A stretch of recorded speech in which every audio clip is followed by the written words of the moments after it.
मला आज करायचं आहे फोटोशूट आणि त्यामुळे सगळं काही आवरून घेतलं आणि इथे बनवले होते मी आज पराठे.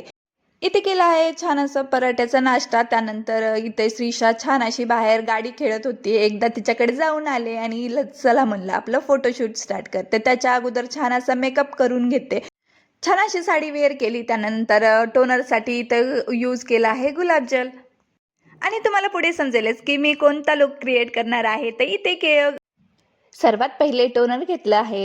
त्यानंतर अप्लाय केलं आहे मॉइश्चरायझर अप्लाय केल्यानंतर मी 5 मिनिट रेस्ट केला आहे. त्यानंतर प्रायमर लावला आहे. 2 मिनिट वेट केला आणि नंतर करेक्टर यूज केलं. करेक्टर हे मी ऑरेंज करेक्टर यूज केलं आहे. येथे मी डाग जिथे जिथे डाग आहेत तिथे तिथे ऑरेंज करेक्टर यूज केलं आहे. त्यानंतर फाउंडेशन झालं की लगेच कॉम्पॅक्ट अप्लाय केलं. आईज मेकअप करून घेतलं. आईज मेकअपमध्ये मी अगोदर आय शॅडो करून घेतलं, त्यानंतर मास्कारा आणि काजळ.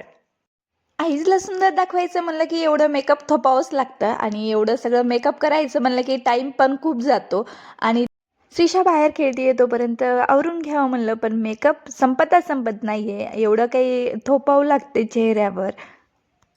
इथे मी साडी तर वेअर केली, पण ज्वेलरी घातली, वेअर केली आहे, बांगड्या घातल्या, मेकअप छान असं केलं. इथे ॲब्रो सेट करून घेतल्या. त्यानंतर 1 आणि 2 मिनिटात तर मेकअप काही दाखवता येत नाही. इथे छान असा सिंदूर लावून घेतला. लास्टला माझ्याकडे चंद्रकोर बिंदी नाही आहे म्हणून मी इथे चंद्रकोर एक आकाराची वस्तू घेतली आहे आणि अर्धा आकार काढला आहे आणि छान अशी चंद्रकोर